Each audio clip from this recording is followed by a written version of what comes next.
especial.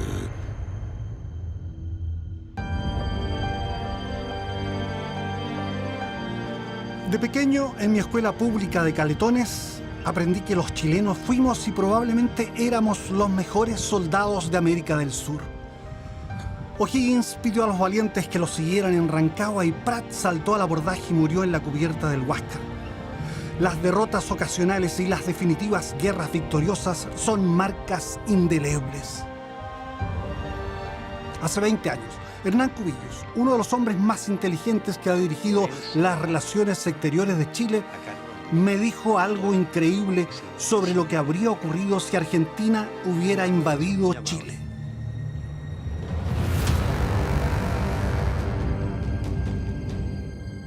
Yo nunca negocié pensando que si tenía que ir a una guerra la perdía.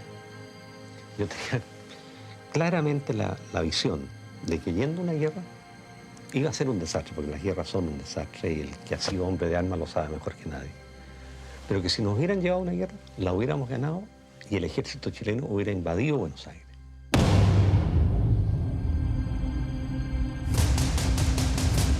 Algunos dirán que esto de la invencibilidad chilena es un mito, un patrioterismo, un chauvinismo barato y vulgar, que si se hubieran unido Perú, Bolivia y Argentina nos habrían apaleado en el suelo, que no somos tan buenos y que en ocasiones somos más bien estúpidos.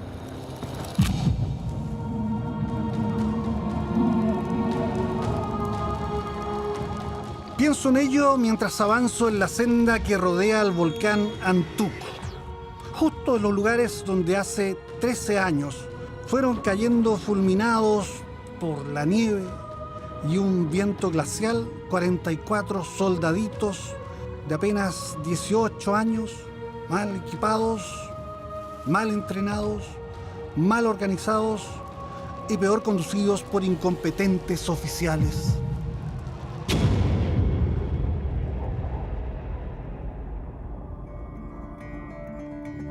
Pero probablemente Chile, como lo habría dicho Neruda, es una espada colgada al cinto de América. Una temible espada, después de todo, incluso en sus momentos de mayor extravío y fragilidad. Aquí, no muy lejos del Morro de Arica, los chilenos se preparaban en 1975 para detener una formidable ofensiva blindada de un ejército peruano armado hasta los dientes. Y aquí, arriba en la cordillera, en uno de los tantos pasos fronterizos con Argentina, en 1978, jóvenes chilenos se aprestaban a recibir el embate de tropas trasandinas. Silenciosamente, los cruces del cordón andino, compartido entre ambos países, se habían cubierto de trincheras, equipos radiales de alarma temprana, casamatas con ametralladoras, campos minados. En los años 70, 2 veces estuvo Chile al borde del abismo bélico. La guerra tocaba a la puerta, justo cuando estábamos más débiles y políticamente divididos, con miles de exiliados y torturados, con pocos amigos en el mundo, con tradicionales aliados que no nos vendían repuestos ni municiones, más aislados que nunca, solos y esperando. ¿Le dice a usted algo el 6 de agosto de 1975? Probablemente no. Pero ese día, estrategas peruanos habían planificado invadir Chile, capturar Arica, atacar Iquique e incluso tomarse Antofagasta. Eso es lo que afirman al menos oficiales que trabajaron para el ejército peruano en ese año de 1975 y que también vivimos en peligro y al borde de la guerra con nuestros vecinos peruanos. A comienzos de los años 70 había gobiernos de izquierda en Chile y Perú. El general Juan Velasco Alvarado había derrocado al presidente Belaúnde, iniciando reformas sociales y económicas. Expropió el petróleo e ingenios azucareros y comenzó la reforma agraria. Las transformaciones fueron apoyadas por Cuba y la Unión Soviética. El golpe de Estado de Chile automáticamente desencadenó una hipótesis de conflicto con el Perú, que se había sostenido porque Juan Velasco Alvarado llegó a tener una muy buena relación con Allende. Tanto es así que se llamaban por sus apelativos, el Chino y el Chicho. El golpe en Chile pareció acelerar el fortalecimiento militar peruano y las armas rusas eran baratas. El canciller y general Edgardo Mercado Jarrín compró tanques, artillería y aviones con un objetivo claro: superar, como dicen los militares, la estatura estratégica de Chile por primera vez en la historia. José Rodríguez Elizondo es un escritor y periodista que por entonces vivía exiliado en Lima. Observó el auge belicista. Se hablaba de atacar Chile, recuperar Arica e incluso llegar a Santiago. El golpe liberó a Velasco de una lealtad amical con Chile, con Allende. Y en Chile se entendió desde el primer momento. ¿Qué tan verdad fue que Velasco decía que quería desayunar en Santiago? Pocas palabras en la moneda. Él quería eso. Devolver la visita. Y lo podíamos haber hecho. El capitán Villacrés fue cercano al general Velasco y dice estar al tanto del detallado plan antichileno. Agrega que junto a otros oficiales y con el apoyo del ejército argentino espió en la frontera cercana a los Andes los movimientos, efectivos y armamento chileno. Sabíamos hasta el nombre de los tenientes que manejaban secciones de las unidades de Chile, su efectivo potencial, vehículos, dónde estaban ubicados. Todo eso lo sabíamos. Su capacidad operativa, dónde se habían desplazado, qué armas tenían, todo. Esta iniciativa, este plan de Velasco Alvarado contaba con un apoyo de los más nacionalistas militares peruanos. Había todo un grupo alrededor de Velasco que era incondicional de la idea de recuperar lo perdido, etc. No sé si eran representativos de toda la oficialidad, pero era un grupo muy duro, entre los cuales estaba seguramente Eloy Villacrés. El plan de operaciones que nosotros teníamos para recuperar Arica y Tarapacá en 3 fases, que es Negro 1, Negro 2 y Negro 3, con posibilidades de llegar a Santiago de Chile. El negro es Chile. Claro, Negro es Chile, pero el Negro 1 era tomar Arica, Negro 2 Iquique, y Negro 3 era Antofagasta y entregar a Bolivia. Una fuerza de entre 300 y 400 tanques peruanos de fabricación soviética, operando desde Tacna, tratarían de entrar y ocupar Arica, iniciando una masiva ofensiva en distintos frentes que incluiría penetraciones desde el mar al altiplano chileno. Putre, Parinacota y Chunquerá estarían en la mira peruana.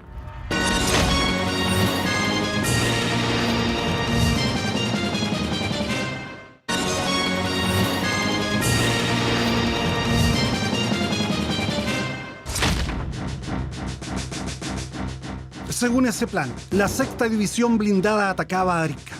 La 3ª División penetraba por las estribaciones de la cordillera y la 4ª División Mecanizada bajaba de Puno por Putre, avanzando hacia Arica.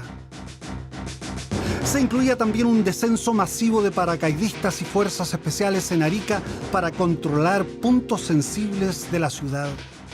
Suponían los peruanos que no era difícil tomar Arica y que los chilenos se replegarían hacia la quebrada de Camarones, donde aseguraban se registraría el primer enfrentamiento serio entre chilenos y peruanos. Villacrés integró la DIRAE, la Dirección de Asuntos Estratégicos del Ejército, entidad del Estado Mayor para la guerra con Chile. Antes de morir matamos. La consigna era morir matando a los paracaidistas, que era el mayor riesgo que había, porque las baterías anteriores nos iban a barrer, ¿no?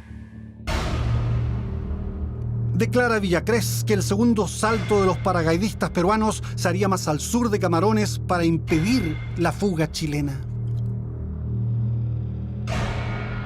Para frenar esa ofensiva blindada, el ejército chileno desplazó algunos tanques, pero principalmente y al comienzo motoniveladoras que removieron miles y miles de toneladas de arena y cambiaron un poco el paisaje en esta zona desértica para construir lomos de toros o camellones que dificultarían el paso de los tanques peruanos, permitiendo una acción efectiva de los lanzagranadas, de las bazucas y de la artillería cazatanques.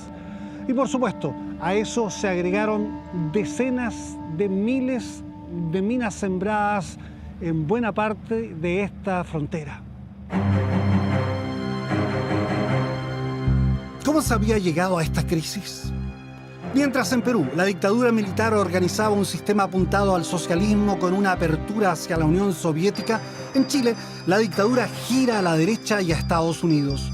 Cuba apoyó a Velasco con miles de técnicos y Rusia le proveyó con armas. Fidel Castro, después de la caída de Allende, empezó a diseñar un proyecto de guerra internacional en vez de un foco guerrillero. Para Fidel Castro, lo más importante en el momento era atajar el fascismo, como él decía, que se ha desencadenado en Chile y que amenaza al Perú y a Argentina. Esa fue una clave que lanzó en un discurso Fidel Castro y que significaba incentivar a Velasco Alvarado y también a los argentinos para que hicieran una guerra contra Chile. Se decía entonces que Cuba estuvo dispuesta a mandar miles de sus soldados a pelear por Perú. Eloy Villacrés matiza y dice que eso podría haber ocurrido. Sí iban a venir 40.000 soldados cubanos. Si los americanos intervenían. Si se metían. Si el asunto es entre Chile y el Perú, arréglense ustedes. Claro. Pero entran los americanos, entramos nosotros. Perú tenía una cantidad importante de armamento, muy avanzado en cantidad y calidad, y muchos de ellos era de origen soviético. Y ese armamento de origen soviético era tremendamente superior en el escenario de desierto del norte a lo que tenía Chile. Perú en ese momento tenía, por ejemplo, tanques T-55, que todavía los tienen, pero ya prácticamente sin valer militar. Nosotros todavía teníamos tanques Sherman, en el mejor de los casos de la Segunda Guerra Mundial, y unos tanques Stuart, previos prácticamente a la Segunda Guerra Mundial. La artillería peruana como tal también se basaba en el modelo soviético, que eran de muy alta calidad y capacidad. Además, Perú tenía una fuerza aérea potenciada con aviones Mirage franceses y Sukhoi soviéticos. La situación era incierta, pues Chile no tiene profundidad estratégica. Eso significa que estamos muy cerca de la frontera y no hay cómo retroceder, ¿ya? En ese tiempo se pensaba que la frontera nuestra defendible era la quebrada de Camarones, que queda entre 50 kilómetros más hacia el sur de Arica. La profundidad estratégica no era el único problema. Las masivas violaciones a los derechos humanos arrinconaron a Chile. Se convirtió en el paria de América. Los tradicionales amigos se alejaron y no era fácil comprar armas en el exterior.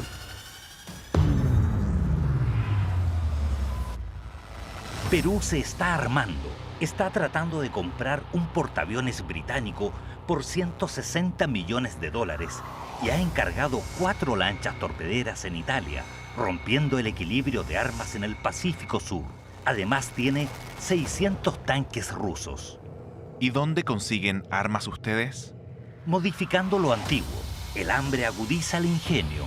Estamos recuperando carros antiguos y elementos de artillería. Nuestro pueblo es de gran empuje y no tiene problemas con los indios. Ellos tienen muchos elementos indígenas. Ustedes en el pasado han ganado sus guerras. Nunca hemos perdido una guerra. Estamos orgullosos de ello. Y si aquí pasa algo, ¿cuál será la actitud de los Estados Unidos? Dependería de quién fuera el agresor en la guerra. Kissinger fue muy disuasivo porque en esa época era como optar entre el SIDA y el cáncer. O sea, cuando se produce esta conversación, ya Pinochet es absolutamente impresentable desde el punto de vista de la política internacional. Y apoyar a Pinochet en una guerra contra Perú habría sido realmente un punto mayor de la Guerra Fría total. Pero por otra parte, arriesgarse a una invasión peruana que significara un triunfo de las armas soviéticas también era impresentable. Solo quedaba fortificar Arica en la medida de lo posible, y eso hicieron los ingenieros militares. Bajo el comando del oficial de inteligencia coronel Odlanier Mena, sembraron 80.000 minas antiblindados y antipersonales. Se habilitaron posiciones, trincheras, búnkers y refugios subterráneos a todo lo ancho de la desértica frontera con Tacna. Ese servían de refugio para los jeeps. Salían los jeeps, combatían, disparaban y se escondían. ¿Qué tipo de armas llevaban los jeeps? ¿Cómo era eso? Era un cohete 106 milímetros, de 106, un cañón 106 milímetros. ¿Aquí a cuántos kilómetros estamos de la frontera? Aproximadamente estamos a 6 kilómetros. En esos tiempos había una cosa muy tensa porque los peruanos decían que sí, ellos iban, al cumplirse los 100 años, se iban a tomarse Arica. Por lo tanto, en nuestra ciudad y en nuestro ejército nos preparamos nosotros en caso de cualquier ataque. Inferior en armamento pesado, el ejército montó culebreantes defensas que a mirada de satélite así se ven. Si los tanques peruanos se empinaban sobre los camellones, podían dejar a la vista sus vientres blandos, presa fácil para la metralla y los obuses de la artillería. Había dos versiones con respecto a nosotros, los chilenos. Una según la cual las instrucciones de Mena eran declarar Arica ciudad abierta y defendernos más atrás, ¿no? en Iquique. Pero eso me lo desmintió Mena cuando yo lo consulté. Y según Mena, la instrucción de él era defender Arica casa por casa. En extenuantes jornadas en el cuartel 2 del Regimiento de Ingenieros de Arica se armaron las casamatas de hierro y concreto que darían protección a los cientos de nidos de ametralladoras, refugios de cañones y posiciones de francotiradores. Minas de fabricación belga y norteamericana fueron plantadas desde los cerros al mar. Pronto se incorporarían también minas de fabricación propia. Este es un refugio de personal. Un refugio personal en el cual está construido con losa y rieles que afirman la estructura del cielo. Y arriba está montado con sacos con arena para poder resistir una caída de alguna bomba. ¿Y soportó o hicieron pruebas? Sí, se hicieron pruebas y resultó, la gente estaba bien tranquila porque se hicieron pruebas con bomba y se hicieron detonar minas encima y no. ¿Cuántos hombres podían estar aquí? Una sección aproximadamente, unos 30 más los 3 comandantes de escuadra y el comandante de sección. Y ahí ellos dormían, comían, se duermen acá, se mantenían acá con sus mochilas y su equipo de combate. Ahora en la parte sanitaria teníamos que salir para afuera en la noche, cosa que no se viera y hacer nuestras necesidades como pudiéramos nomás, en el momento de conflicto. Una guerra con Perú gatillaría la participación de Bolivia y en el gobierno militar chileno se optó por buscar un arreglo. Hubo un oficio de Pinochet a la Cancillería diciendo que se buscara un método para neutralizar a Bolivia por 6 meses. Ello porque había un grave riesgo con el Perú. Perú había recibido los tanques soviéticos, los T-54 y los T-55. Nosotros no teníamos, en esa materia no teníamos nada, estábamos muy desprotegidos.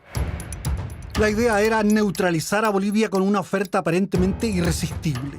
Mar propio al norte de Arica junto al límite con Perú y un canje territorial. Bolivia estuvo de acuerdo y los dictadores Banzer y Pinochet se abrazaron en charaña.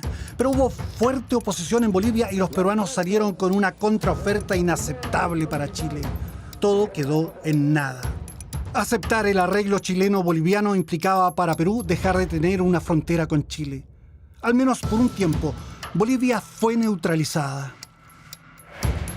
En el fondo, la negociación cayó el día que Banzer dice que no al canje de territorio.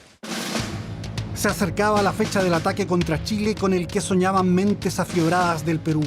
Velasco arengó a sus tropas en Arequipa y recordando al coronel Bolognesi que murió en el Morro antes de rendirse a los chilenos, dijo: soldados, en ustedes recaerá para la historia el escribir la página más brillante del ejército moderno cuando sus botas pisen el suelo santo de Arica.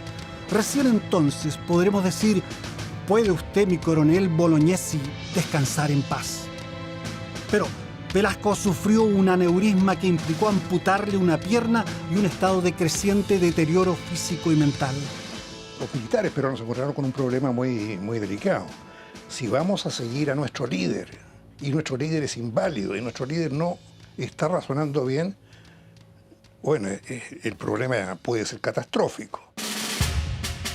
El golpe contra Velasco estaba en marcha y su líder era el general Francisco Morales Bermúdez.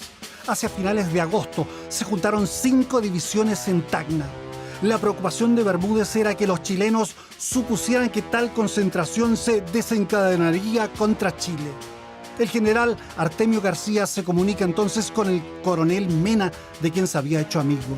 Y le dice algo así como que entiendan ustedes que esto que están viendo aquí, este desplazamiento de tropas, no tiene nada que ver con ustedes. Y Mena, que como buen oficial de inteligencia lo sabía todo, o decía que lo sabía todo, le dice algo así como: sí, ya lo sé, general, viva el Perú. El atrincheramiento chileno continuó por meses y años.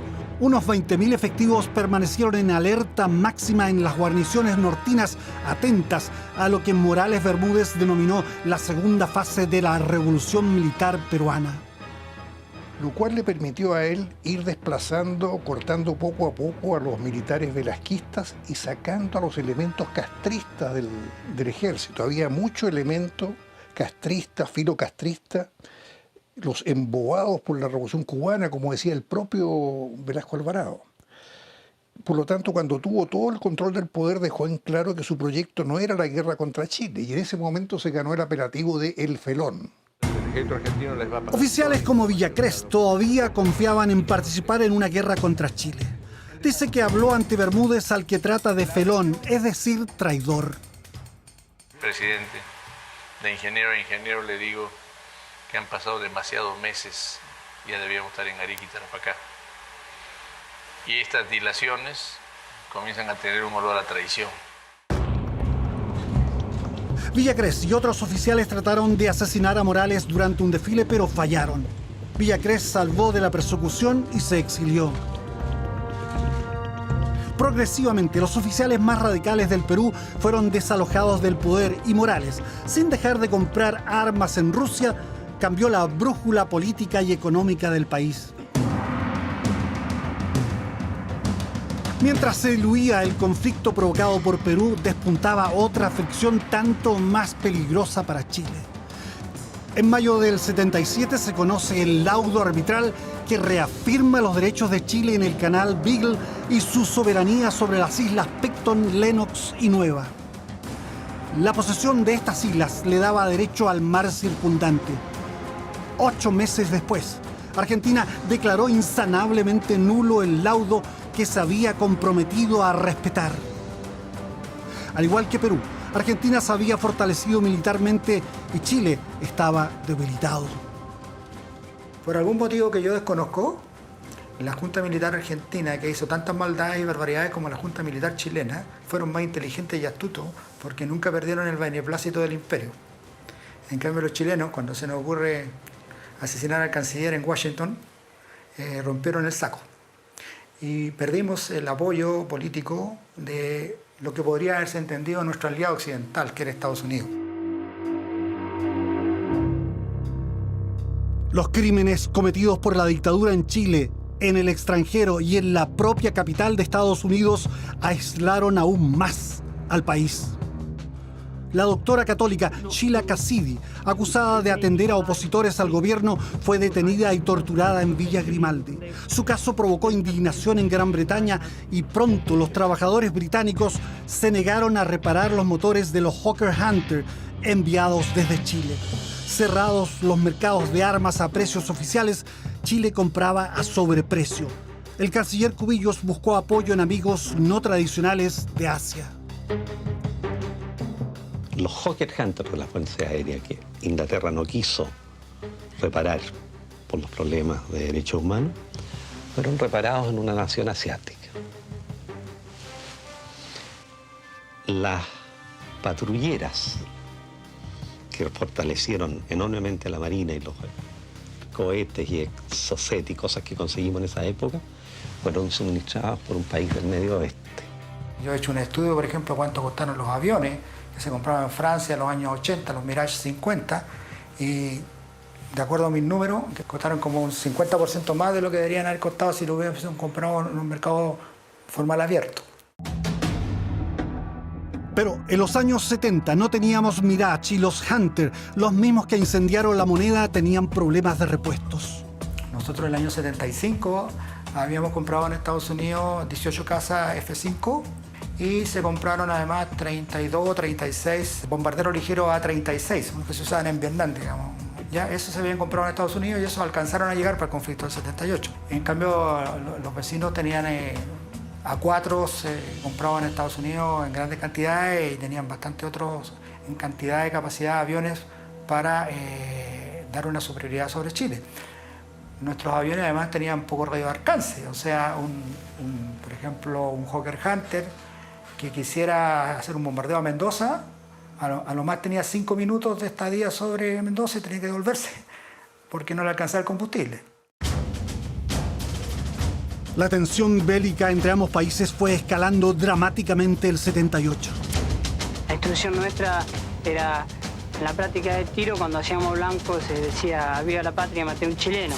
En Argentina yo ya había visto una prensa loca, con un gobierno loco, promoviendo la guerra con Chile, diciendo las islas son nuestras, el Beagle es nuestro, etcétera, etcétera. Los trenes que llevaban tropas hacia el sur eran despedidos en medio del jolgorio y con gritos antichilenos. Pinochet no creía solo en el dominio del mar, entonces se dedicó a formar un ejército de infantería como nunca lo hemos tenido. Y considere usted que ya teníamos fichados más o menos 500.000 chilenos en la Patagonia, que si el ejército chileno hubiera entrado en la Patagonia, hubieran incrementado nuestras filas. Y si bien no conseguíamos armamento sofisticado, nos dedicamos a construir rifles, fusiles y munición de infantería. Miles de jóvenes fueron reclutados por el ejército, pero esta vez el llamado alcanzó también a muchachos de la clase pudiente. El estudiante de economía Ricardo Abello, de Concepción, fue uno de ellos. Me presenté el sábado, pero tampoco sin mayor problema, porque yo dije con la red de contacto que tenía mi padre, digamos, esta cosa, además como estoy estudiando, no hay ningún problema. Lo encontraron apto y lo dejaron dentro. De nada sirvieron los contactos. Se hicieron todos los movimientos, llamadas, ni una excepción. Estaba básicamente lo único que sí me logró informar mi padre el domingo de que por el tema con Argentina, este tema no había ni una posibilidad de ser eximido. Este era un curso especial en que íbamos a ser entrenados y nos iban a enviar a algún destino que no nos habían dicho a contar del lunes siguiente. El curso de comando se efectuó aquí, junto a las laderas del volcán Antuco y a algunos kilómetros del Paso Pichachén, frente a Neuquén, Argentina.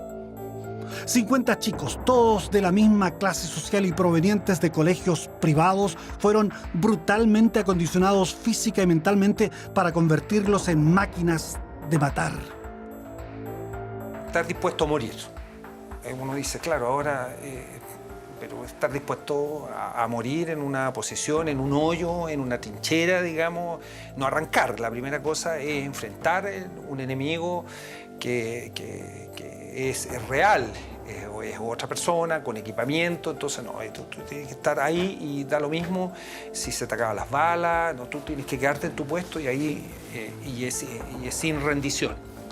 Por lo tanto, lo primero que le enseñan es sacarle a uno el switch del tema de que con una orden, con una posición, no la va a entregar nunca. Y para eso se entrena. Eso no es gratis, eso se entrena. Y se entrena, en esa época se entrenaba en forma durísima, se entrenaba con golpe, porque la única forma que el soldado no arranque frente al primer disparo. Si aquí ellos mismos nos dijeron, ustedes no vienen a desfilar, no nos importa esa cosa, no nos importa lo que ustedes tienen, cuando sean destinados, ustedes no pueden moverse de su posición. Fueron endurecidos a golpes y estresados al máximo en las canchas de prisioneros. Tomaban prisioneros y tú te defendían, te golpeaban si tú estabas durmiendo, porque tú no podías dormir. No podías dormir nunca. Yo dormí en meses más de 2 horas continuas.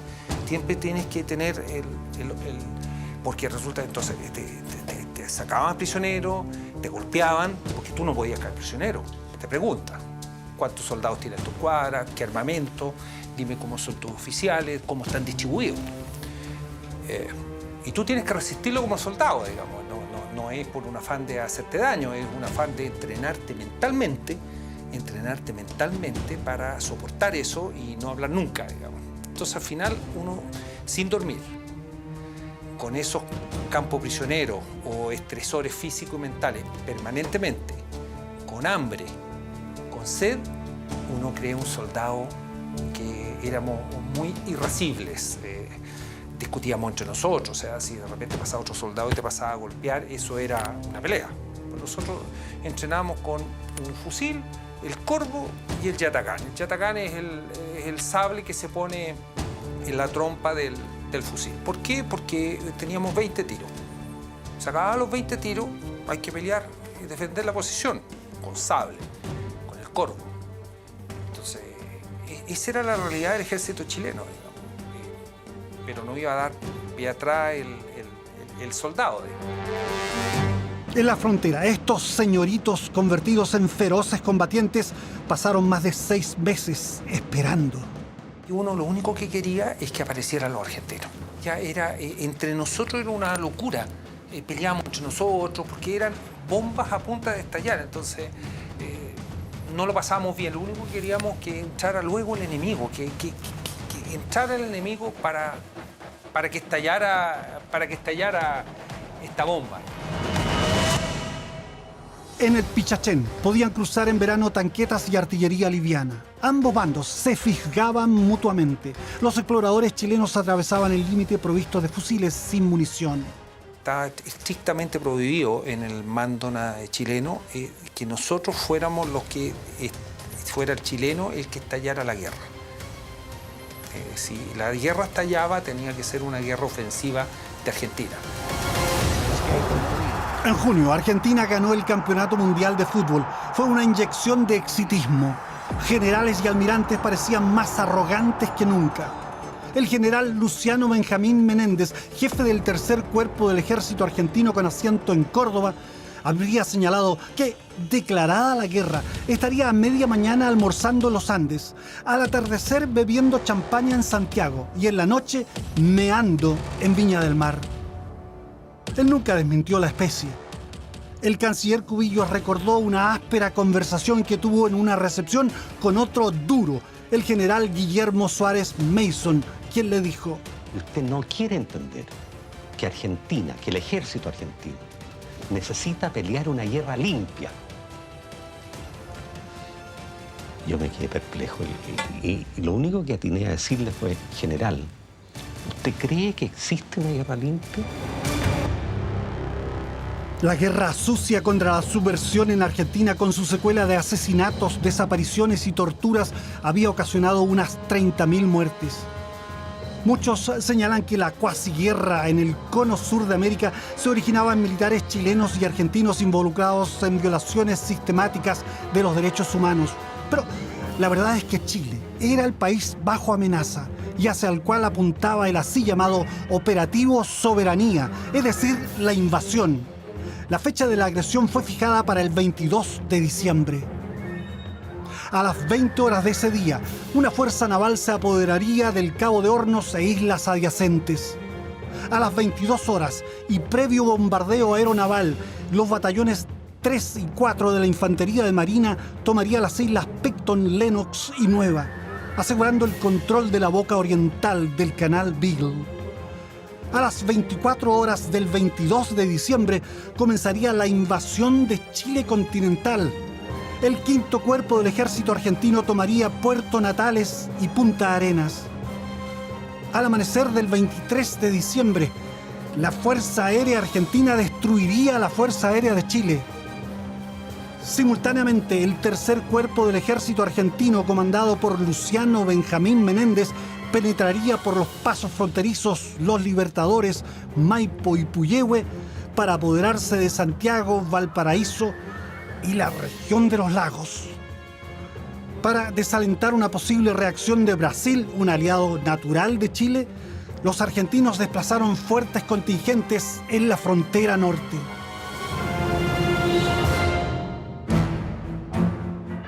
Nunca se había producido tamaña concentración de efectivos y equipos militares.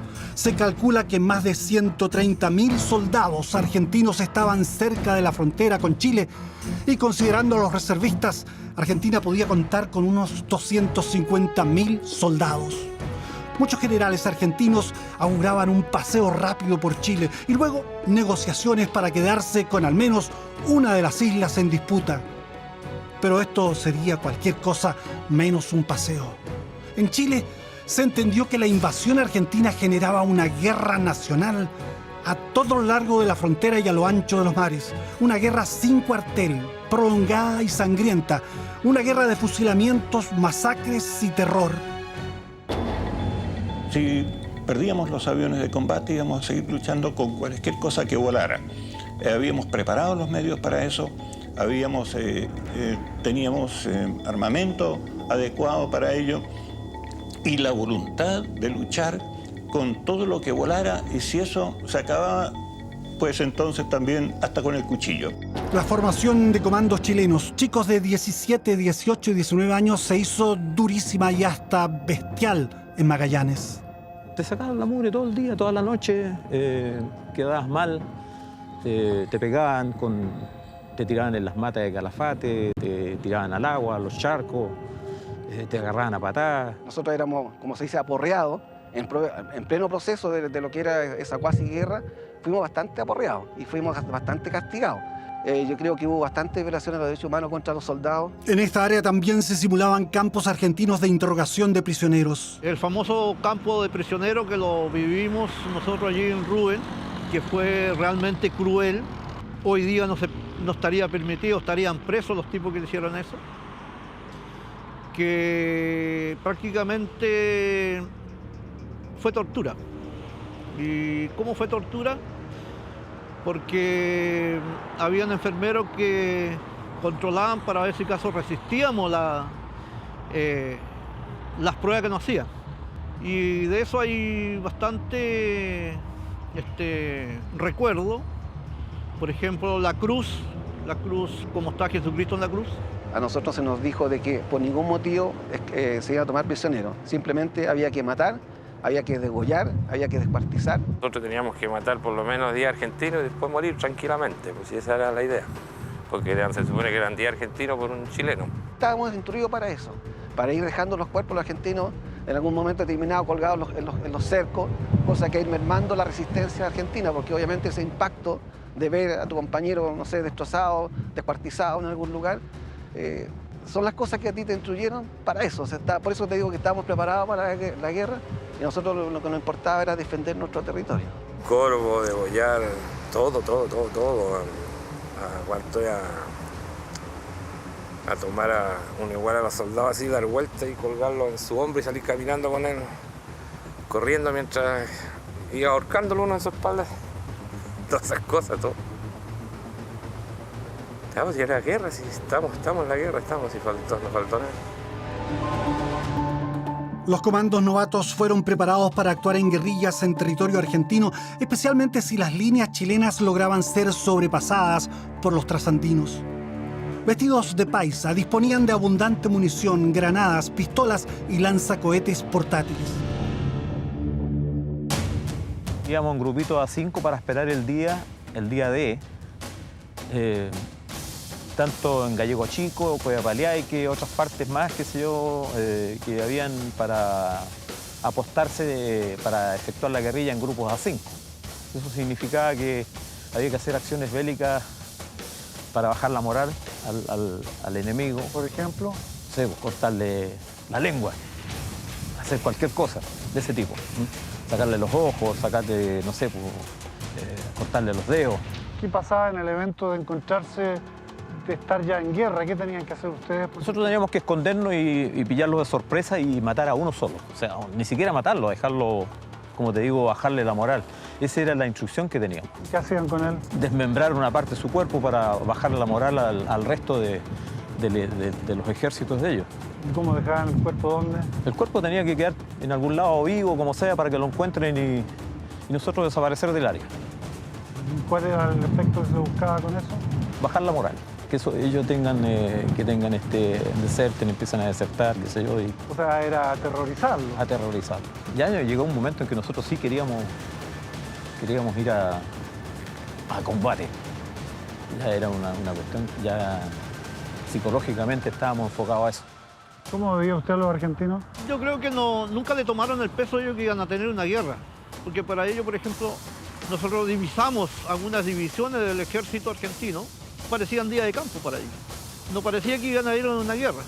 O sea, por eso uno piensa que yo creo que nunca le tomaron el peso ellos que iba a haber una guerra con Chile. La instrucción que teníamos nosotros, si es que veíamos ingresar a un argentino, era matar, disparar. No había orden de rehenes, ni mucho menos. Por lo tanto, yo aprovecho de decir acá que sigo declarándome enemigo de la película Mi Mejor Enemigo. ¿Por qué? Porque distorsiona la realidad que vivimos nosotros. Distorsiona lo que pasamos, porque igual pasamos frío, pasamos hambre, pasamos pena, pero a nosotros jamás se nos iba a permitir poder compartir jugando a la pelota, las cartas, tomar mate. Al igual que en Arica, muchos campos cercanos a Natales y Punta Arenas, favorables al uso de fuerzas mecanizadas y blindadas argentinas, fueron profusamente sembrados con minas y las eminencias topográficas cubiertas con cientos de posiciones y casamatas para albergar tiradores, morteros, lanzacohetes y nidos de ametralladoras. Desarrollamos con Cardún una bomba pequeña que después la agrupamos, también lo hizo Cardún, por cierto, por instrucciones nuestras o a solicitud nuestra. Bombas de racimo. Pero estas bombas se podían también lanzar individualmente desde aviones no militares. Nosotros sabíamos que en el mar podíamos ganar cualquier guerra. La Fuerza Aérea estaba débil. El ejército se preparaba, bajo instrucciones del general Pinochet, para una larga guerra de infantería, que al final también hubiéramos ganado. Yo nunca negocié pensando que si tenía que ir a una guerra la perdía. Cubillos trataba de encauzar a los argentinos en una vía diplomática, pero los duros trasandinos, los Menéndez, los Suárez Mason, los Vaquero y los Macera perseveraban en agresivos preparativos. No todo era vientos de guerra en Argentina. La mayoría de su población probablemente no deseaba la guerra. Aunque severamente restringidos, los opositores trasandinos parecían repudiar los aprestos bélicos de los así llamados gorilas del ejército y la armada. Solo le pido a Dios que la guerra no me sea indiferente. Es un monstruo grande y pisa fuerte. La voz de León Gieco enfureció por entonces a los generales argentinos, pero el huayno compuesto el 78, cuando culminaban los planes de invasión, no pudo ser acallado, convirtiéndose en un verdadero himno a la paz. Pero por entonces Gieco no era escuchado en la Casa Rosada. Y entre el 13 y el 22 de diciembre, Chile y Argentina vivieron el periodo más tenso en la historia de sus relaciones. En el sur, los preparativos defensivos estaban completos. La construcción de trincheras en la extensa frontera entre Punta Dungenes, Punta Arenas y Puerto Natales estaba terminada. Miles de soldados se alistaban en sus puestos de tiro, mientras los blindados aguardaban en la retaguardia y los cazatanques esperaban la arremetida argentina. Soldados, aviadores, marinos y carabineros se aprestaban para el combate. Quizás los primeros que iban a enfrentar los asaltos de la tropa argentina iban a ser los policías uniformados. Nosotros recibimos refuerzos de carabineros.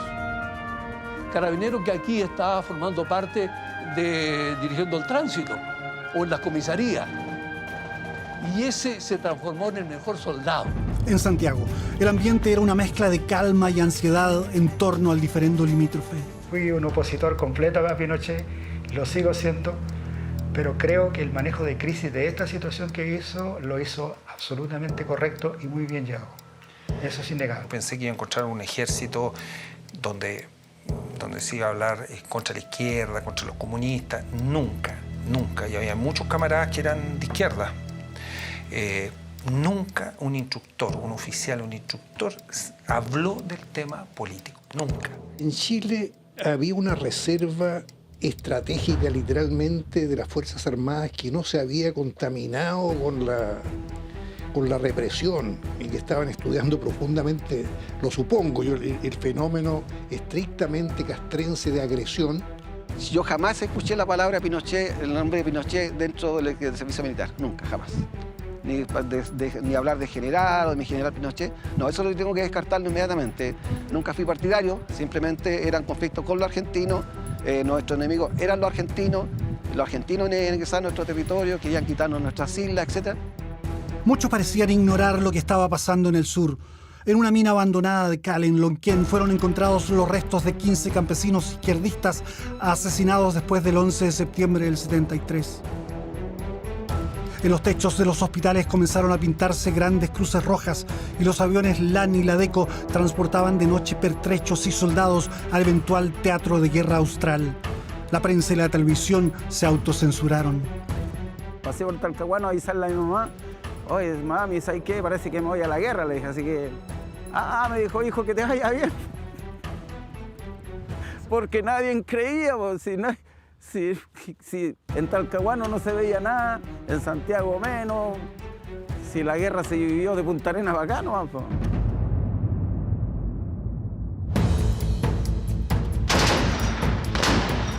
Es casi seguro que los primeros en entrar en combate serían los infantes de Marina y la escuadra bajo el mando del almirante Raúl López Silva. Teníamos una orden muy clara que nos dio el almirante Merino cuando nos íbamos al sur, la última vez, que ya parecía la cosa más grave, fue ándate al sur y gana la guerra. Ahora es un atractivo urbano en Punta Arenas, pero hace 40 años la torpedera Fresia, junto con la Guacolda, la Quidora y la Tegualda, eran parte del equipo naval que defendía la soberanía en los canales patagónicos de Chile. A la salida de Puerto William, los argentinos con cualquier lancha que tuvieran nos esperaban a la salida de Almanza para cortarnos la proa, fuera el rumbo norte o rumbo sur. Carlos Llanos era un torpedista y timonel de la Guacolda. Tenía 22 años y la cuasi guerra es el mejor recuerdo de su vida. Cortarnos la proa es ponérselos por delante. Y no quedaba más que nosotros tirar rumbo como se nos había ordenado. No íbamos a cambiar rumbo por la lancha de nosotros costaba menos que las de ellos.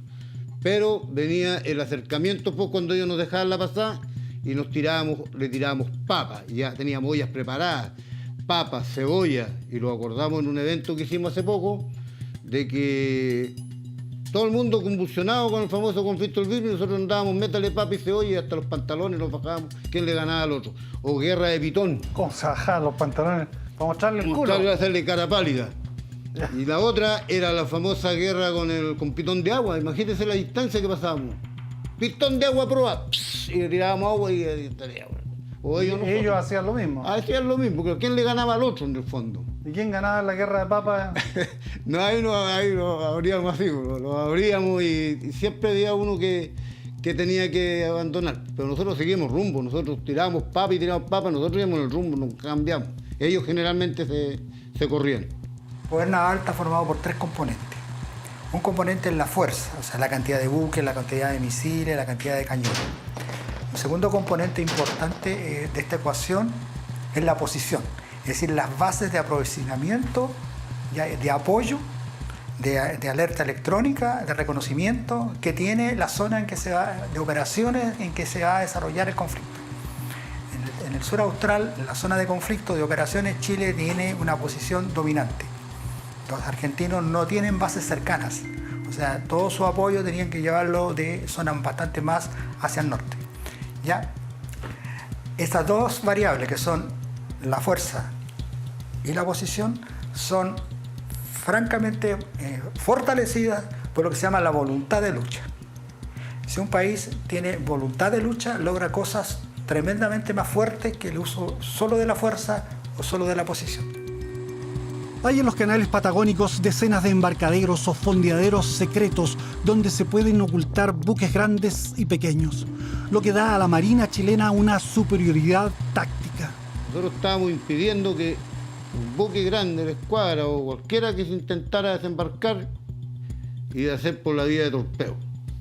Y a los remolcadores y a todos esos que trataran de desembarcar botes y todo, estaban los infantes en tierra y nosotros teníamos los cañones y ametralladoras, 40-70.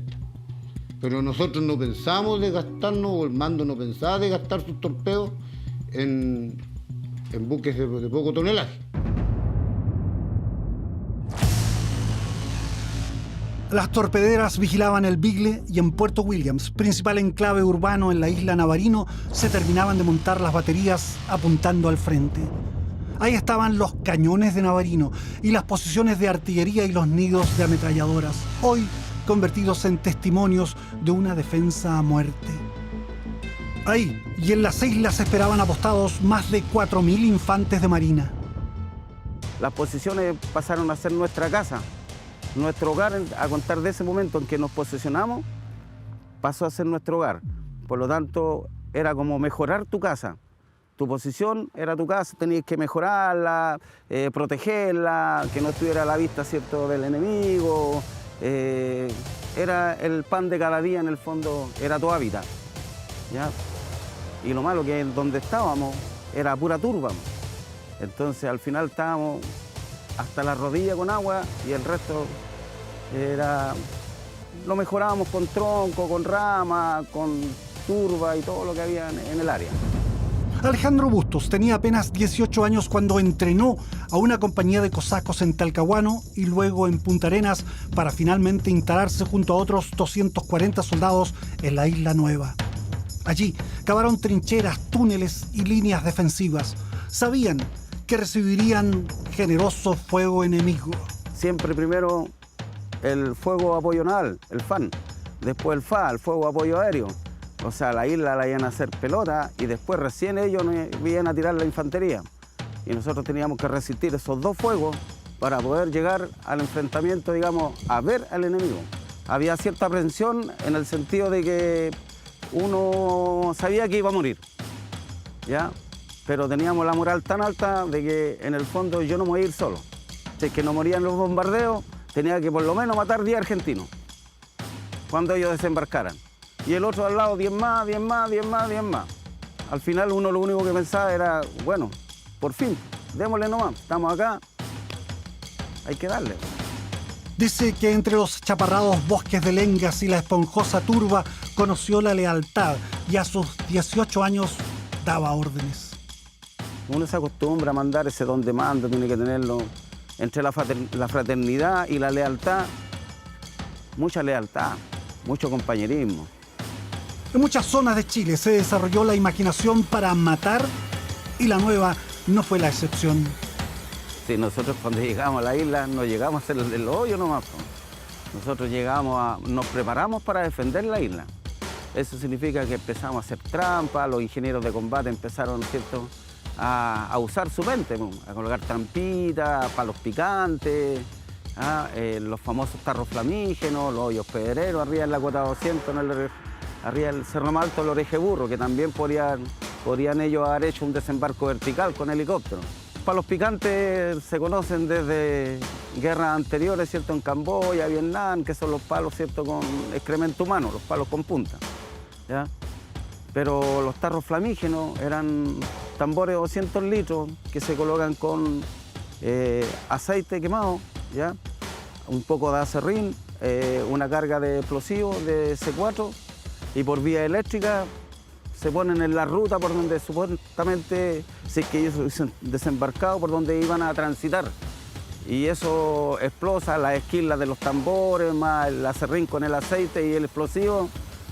Los hoyos pedreros, que eran unos hoyos tipo cónicos de 1 metro de diámetro, ¿ya? Se le ponía una carga de explosivo al interior, vía eléctrica, se llenaba con hueillo y se tapaba el tepe, se ponía el tepe encima, todo por vía eléctrica. Entonces íbamos a sacrificar 1 o 2 compañeros, conectadas, y salta el hoyo pedrero con los hueillos hacia los helicópteros arriba, como a 50, 70 metros de altura, con la velocidad que van, para los desembarcos verticales.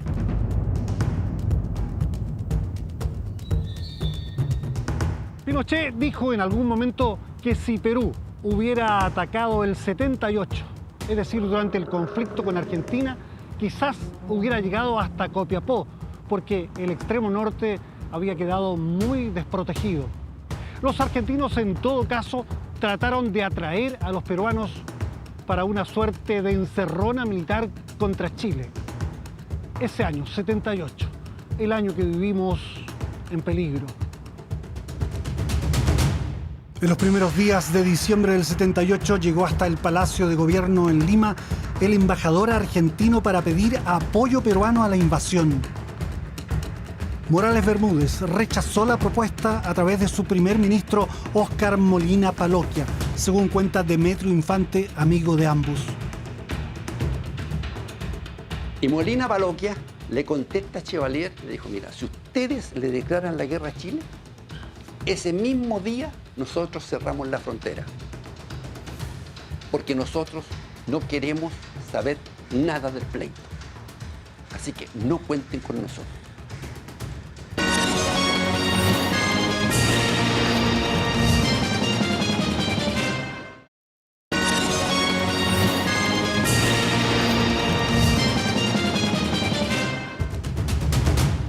En los primeros días de diciembre del 78 llegó hasta el Palacio de Gobierno en Lima el embajador argentino para pedir apoyo peruano a la invasión. Morales Bermúdez rechazó la propuesta a través de su primer ministro Óscar Molina Paloquia, según cuenta Demetrio Infante, amigo de ambos. Y Molina Paloquia le contesta a Chevalier, le dijo, mira, si ustedes le declaran la guerra a Chile, ese mismo día nosotros cerramos la frontera. Porque nosotros no queremos saber nada del pleito. Así que no cuenten con nosotros. Entonces Chevalier le dice, o sea, ustedes no se unen a nosotros para irnos con... No. Y viene ahí la negación y es por eso que los peruanos no entran. Pero el requerimiento oficial existió. Y Morales Bermúdez seguramente le dijo a los argentinos, y te digo seguramente porque no hay documentos en que conste esto, mire, ya en la guerra del Pacífico nosotros le pedimos la ayuda a ustedes y ustedes aprovecharon esta guerra para quedarse con la Patagonia. Así que ahora inicien la guerra ustedes y nosotros veremos lo que hacemos. O se les devolvió la moneda. Afortunadamente, los peruanos se negaron porque esa es la peor pesadilla de Chile. La llamada hipótesis vecinal 3, la HV3, es decir, una guerra con Argentina, Perú y Bolivia al mismo tiempo. Y es por eso que el gran tema del armamentismo de Chile es un gran tema en los 3 países. Pero desde el punto de vista militar chileno está claro que Chile no tiene los recursos necesarios en una guerra con 3 adversarios, por ejemplo, para destinar una flota al norte y una flota al sur. Tendría que tener 2 escuadras Chile. Lo mismo con los aviones, etc. En diciembre del 78, la preocupación mayor en Chile no era la HV3, sino el inminente zarpazo argentino. La prensa informa el 17 de diciembre que se ha cerrado el aeropuerto de Lima y que hay maniobras conjuntas de la Armada y la Fuerza Aérea del Perú. Las fortificaciones chilenas en el norte están nuevamente en alerta máxima. Pero nuestra escuadra y todo el poder naval chileno estaban en el sur, a 5.000 kilómetros de distancia. Imagínese usted que uno dijera, esto me lo voy a reservar, porque a lo mejor voy a tener que pelear después con el Perú y me voy a reservar esto, que no voy a dar la pelea de frente. Me pasaría lo mismo que a este comandante en jefe de la Armada Argentina que se guardó su flota para pelearla con Chile y perdió la guerra con Inglaterra. El tremendo peso de la historia militar chilena y las figuras míticas de Eleuterio Ramírez, Prat, los jóvenes de la Concepción, parecían volver a manifestarse en nuestra gente destacada en el Austro. ¿Usted cree que un marino, un militar, un aviador chileno va a llegar a su casa pues, diciendo me rendí? Pero además nuestro Código de Justicia Militar es muy claro. En un artículo dice, el militar que recibiere orden de mantener su puesto a toda costa, así lo hará. Puerto Williams aguardaba las hostilidades y los refugios para albergar a mujeres y niños estaban ya preparados. Había que hacer oscurecimiento también. ¿Ya? Solamente en las casas una ampolleta. En las ventanas se colocaban sábanas o frazadas, ¿cierto? Para que no saliera la luz hacia el exterior. Nos daban cigarrillos, algunos tragos fuertes también. Y me acuerdo que en las comidas parece que le ponían como algo así como una ají, algo que según dicen de que era para tener vitalidad o estar más o menos como le dijera yo, con coraje. En un caso de que había que de un conflicto teníamos que avanzar y qué sé yo, llegar hasta Gallego, hasta donde sea, pero teníamos que seguir adelante. Muchas familias chilenas se vieron abruptamente separadas cuando las fronteras fueron cerradas por Argentina. La incertidumbre se metió en muchos hogares y en el corazón de la Patagonia. Iniciadas las acciones en las islas, la aviación argentina bombardearía Punta Arenas, incluidos blancos relacionados con el transporte, las comunicaciones y el abastecimiento. Luego, probablemente avanzarían los blindados y la infantería hacia la conquista de la austral ciudad. Los chilenos podrían retroceder hasta Cabeza de Mar. La acción nuestra tenía previsto buscar derrotar a los argentinos en forma parcial, por partes. Derrotarlos en la acción ofensiva que pudiera llegar en Dorotea, la acción ofensiva que pudiera llegar en las islas, la acción ofensiva que pudiera llegar en uno de los puntos de Laguna de Mar, etc. Y de ahí, ¿no es cierto?, siempre hay que preverlo los planes, de ahí posiblemente pasaran ya a una contraofensiva. En Cabeza de Mar, algunos esperaban un gran choque de blindados donde los chilenos llevarían la peor parte, pero la estrategia era otra. Yo personalmente no pensé en el choque de blindados, ¿no es cierto?, porque primero hay que desgastarlo, destruirlos de a poco y después atacar. Porque si yo, ¿no es cierto?, avanza una columna de blindado, que era muy posible, y yo la contrarresto con otro ataque de blindado, bueno, vamos a destruirnos mutuamente o algo. Mientras que si yo espero con la organización del terreno, con los bazookas, que son los antiblindajes, con las minas, con todos los elementos que tengo para destruir parte de los blindados, voy a ser yo el que voy a hacer el ofensor en un momento determinado sobre esa fuerza blindada. Y pensar que todo eso puede haber sido de nosotros. Claro. Si la mente era no solamente defender la isla, sino que si ganábamos, obviamente que íbamos a dar el paso al frente y íbamos a seguir avanzando hasta recuperar la Patagonia. Eso es lo que no se sabe, pero la mentalidad de todos soldados era, si la guerra la ganábamos, recuperar la Patagonia. ¿Y tenía la sensación de poder ganar? Sí. Po. No, si usted le pregunta a cualquiera de mis contingentes, los que realmente estuvieron acá, Ushuaia era nuestro ya. Y así que de Ushuaia para allá ya era pan comido. Sí, ¿En serio se creían eso? Sí, pues. Al que le pregunte, ¿Pero por qué? mire, Porque los argentinos son más... No, si los argentinos... ¿Que no confían en el valor militar? No. ¿No? El soldado argentino es muy mamá. Entonces, esa sangre italiana que tienen, pues. ¿Ah? Claro, bueno para el amor, bueno para los espaguetis, cuando suenan los cañones, abajo los pantalones. Entonces, claro, si no. Además que la formación, si todo depende de la formación que tiene uno. Si uno tiene una buena formación, la mentalidad es ganadora. Nosotros teníamos mentalidad ganadora. Aunque lo dicen hecho mierda, todos los que... Pero no iban a bajar los brazos, los que quedaran no iban a bajar los brazos. Chile mantenía un poderoso contingente de infantería en Tierra del Fuego. El oleaje y el viento han ido cubriendo las posiciones costeras chilenas en la isla. En Punta Espora, cerca del estrecho, estaban emplazados 300 hombres. Miguel Ángel Solorza recuerda. En el año 1978, ¿cierto?, se construyeron estas posiciones para el armamento de 106 milímetros, que se suponía que iban a desembarcar tropas enemigas para apoderarse del parte de la isla de Tierra del Fuego. Yo era en ese tiempo, yo creo, para mí, era un niño, una persona de 19 años, que recién tenía conocimiento de las armas para poder utilizar mis conocimientos y defender mi patria. No solo esperaban un asalto, también estaban instruidos para avanzar rápidamente hacia la parte de la isla ocupada por Argentina si la oportunidad se presentaba. ¿Está usted preparado para tomarse la isla de Tierra del Fuego completa? Tampoco puedo contestar esa pregunta. ¿Estaba en condiciones de poder haberlo hecho si se lo hubieran ordenado? Sí, sí.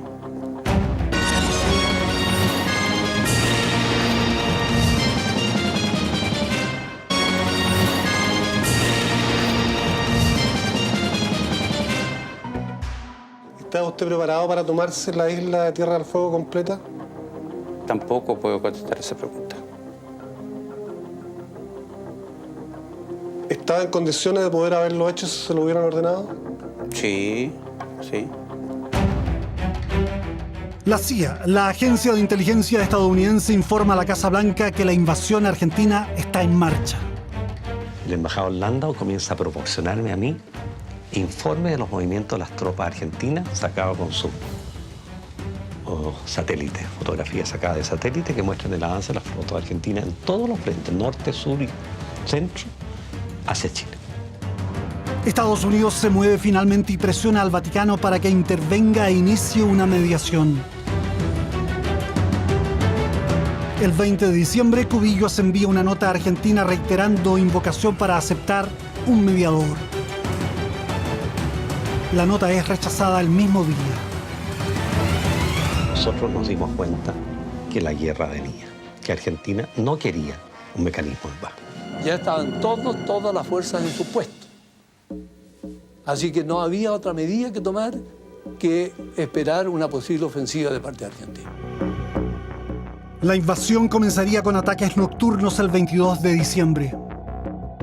La información que nosotros teníamos provenía de nuestras intercepciones y nuestra exploración aeromarítima, en que nosotros teníamos perfectamente ubicada, hora a hora, la flota argentina. En los mares australes, donde tempestuosamente se juntan el Pacífico y el Atlántico, se iban a medir la flota de mar argentina, que incluía un portaaviones y 24 aviones, el crucero Belgrano, que después sería hundido en la Guerra de las Malvinas, 4 destructores, 4 fragatas, 2 corbetas recientemente compradas a Francia y la escuadra chilena, con 3 cruceros, 4 destructores, 2 fragatas. En las cercanías y prontos para abalanzarse sobre las presas mayores, merodeaban 2 submarinos chilenos y 4 argentinos. El momento más dramático fue cuando recibimos órdenes del comandante en jefe de la Armada de salir a buscar a la Armada Argentina y a la flota de mar argentina y oponernos a cualquier intento de desembarco o de agresión. Me acuerdo muy bien, casi textualmente, lo que me decía el almirante Merino el día que fue de mayor tensión. Decía, prepararse para iniciar acciones de guerra al amanecer, agresión inminente, buena suerte. Esa noche yo estaba seguro de que nosotros íbamos a estar en guerra. Emoción cero. No, ninguna emoción, un hecho nomás que uno registra. Como que uno está viendo el barómetro y viene encima un temporal. Cuando salimos de nuestros fondeaderos de guerra, o sea, del aprovechamiento de nuestra posición a la mar, cuando teníamos que cruzar esa barrera entre la tierra y el mar, o sea, la protección de la tierra y el mar, donde podíamos esperar peligro submarino, fue un momento de mucha tensión hasta salir del área de peligro. Y para mí como persona, el momento en que íbamos decididos a buscar a la Armada Argentina y si la encontrábamos, combatirla, era el problema de la responsabilidad que tenía de todos estos 5.000 tantos hombres que estaban bajo mi mando, de llevarlos en la forma más eficiente hacia el combate. En el personal vi un entusiasmo enorme, porque ya llevábamos tanto tiempo esperando este momento, que cuando se le comunicó que ya no se tocaba más zafarrancho de combate para ejercicio, sino que cuando sonara el gong de zafarrancho de combate significaba que teníamos al adversario al frente, dispuestos ellos a agredirnos y nosotros dispuestos a repeler toda agresión.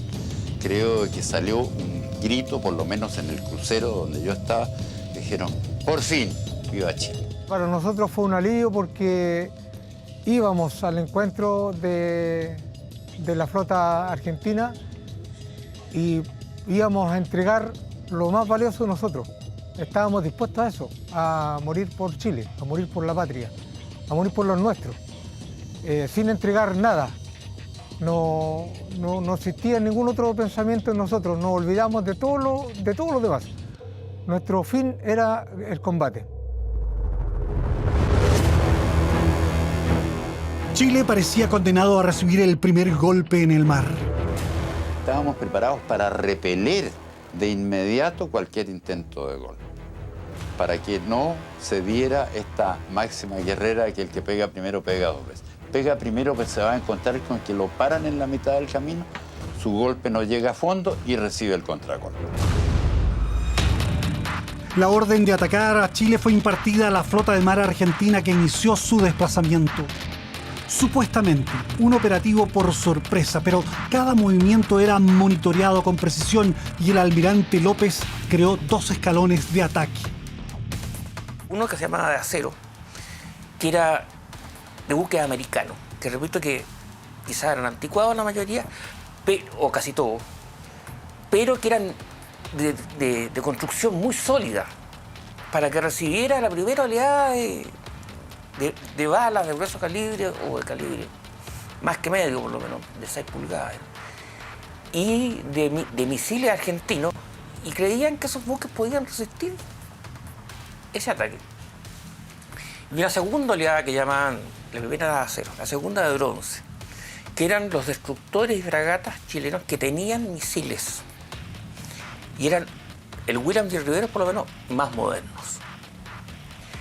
Y ese se supone que iba a ser el que iba a contraatacar y en lo posible hundir a todos los buques argentinos que pudieran. La escuadra chilena abandonó sus fondeaderos secretos para no ser sorprendida por el primer golpe. Pero el 22 de diciembre, la flota argentina fue derrotada por el violento mar Austral. Suspendido el operativo Soberanía, los mareados y maltrechos argentinos volvieron a sus puertos. Estábamos en nuestros puestos, nosotros no se movió nadie, nadie se fue a su casa. Teníamos muy claro de que en ese momento podía venir el ataque y estábamos seguros que iba a venir. Y fuimos los primeros sorprendidos cuando en la mañana no había sucedido nada. Aparentemente, el mar se puso de acuerdo con el Vaticano. El Papa Juan Pablo II, requerido por Estados Unidos, actuó. Y frente a su llamado, la muy católica Junta Militar Argentina, con Videla a la cabeza, no tuvo más remedio que impartir a las 6:30 de la tarde del 22 de diciembre la orden de parar el asalto contra Chile. A pocas horas del encuentro con la escuadra argentina, llegó una orden superior, la cual la escuadra tenía que devolverse al rumbo que venía. Nosotros le llamamos al 180. Y fue una desesperación, un desencanto total. ¿Quién había dado la orden y por qué? Bueno, de ahí nos dijeron que el Papa había intervenido y se había detenido el conflicto. Finalmente no se escuchó el zafarrancho de combate en los buques chilenos. Poco después, los marinos celebraban la paz con un vaso de vino y escuchaban a su comandante. Terminé diciéndoles un día cuando me despedía de mi gente que si bien el año 78 nos exigió estar muy lejos de nuestra familia y de nuestros amores, nos permitió el privilegio de estar muy cerca de la gloria. El 26 de diciembre llega Zamoré a Buenos Aires. El enviado papal inicia las gestiones que conducirían a un acuerdo entre ambas naciones. Había comenzado la distensión con Argentina y en los chilenos dispuestos en las primeras líneas de fuego se mezclaban los sentimientos.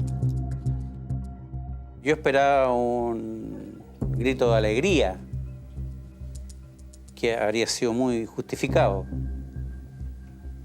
pero hubo silencio y lo que vi fueron caras de frustración. Como diciendo, bueno, ¿para esto nos preparamos tanto? Pero eso es una reacción momentánea, es una reacción individual.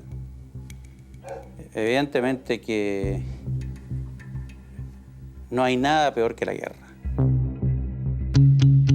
En la negociación articulada por Zamoré, ni Argentina ni Chile consiguieron todo lo que pretendían. Chile quería las islas y la proyección oceánica que le daba el laudo y el derecho del mar.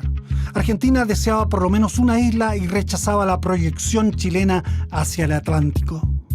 Y finalmente el mismo cardenal Zamoré, cuando comenzaron las negociaciones, me empujó a que le entregara una isla a Argentina. Y cuando le dije que no, me amenazó con irse a Roma y declarar su gestión frustrada. Chile se mantuvo firme con las islas, pero las provocaciones argentinas siguieron hasta 1982. El 23 de enero de ese año, el destructor argentino Piedrabuena fondeó en la isla Deicide del Cabo de Hornos y desde la torpedera Guacolda es conminado a abandonar el fondeadero. La Guacolda recibe instrucciones de hundir al buque argentino si no abandona el lugar. Antes del amanecer, el Piedrabuena zarpa de Caleta a Toledo y deja el área austral. En abril de ese año, Argentina optó por asaltar la Falkland. En sus memorias, el general Viola reconoció que Malvinas no era de ninguna manera alternativa a la violencia contra Chile. Era el antecedente. Es decir, a partir del eventual triunfo argentino ante Inglaterra, venía la imposición por la fuerza de su objetivo contra Chile. La derrota en las Malvinas fue catastrófica y la negociación prosiguió con un debilitado poderío argentino. Ahí vino la negociación del mar.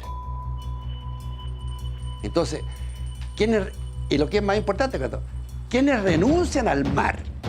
En la parte de mar que nos habría correspondido siendo dueños de las islas, son militares chilenos. Es Pinochet, es el almirante Merino. O sea, que me vengan a decir a mí de que el mar que se perdió ahí es culpa de ¿quién? El mar fue una decisión que se tomó para terminar con el problema de Argentina, para quedarnos con las islas, para aceptar la medianía del canal de Beagle y ceder, entre comillas, lo que nos habría correspondido si se siguen las normas del derecho del mar en las líneas de base recta. Entonces, que haya gente de repente que te dice a ti, oye, pero ustedes en la Cancillería entregaron el mar. No, señor. La Cancillería no entregó mar. Y así quedó el mapa austral. Que se logró con Zamoré fue lo mejor que se podía haber logrado. Nos quedamos con las islas, conseguimos la paz, nos fuimos a la guerra. ¿Qué hubiera pasado si Argentina materializa su invasión contra Chile? Todo parece indicar que nuestro territorio, nuestra economía y nuestra gente hubieran sufrido fuertes impactos. El poder aéreo hubiera infligido daños gravísimos a la infraestructura, comunicaciones y energía de Chile. Luciano Benjamín Menéndez, el infame general que quería mear en Viña del Mar y que acumuló 13 condenas por violaciones a los derechos humanos, aseguró en la revista Somos que Argentina habría ganado. Mis tropas, además de ser superiores en número, estaban mejor pertrechadas y además respaldadas por la parte civil. quería avanzar y ocupar Santiago? Eso no se lo puedo decir. Es imaginable que los argentinos hubieran ocupado algunas áreas chilenas, pero todo indica también que la guerra habría sido cruenta, larga y dolorosa para la Argentina, con profundas penetraciones chilenas allende los Andes. El general argentino Martín Balsa pensaba que Chile habría ganado la guerra y el integrante de la Junta Militar Basilio Lamidoso diría después: a mí me parecía una locura total. Iba a ser una masacre y una guerra larguísima que costaría mucho dinero y vidas.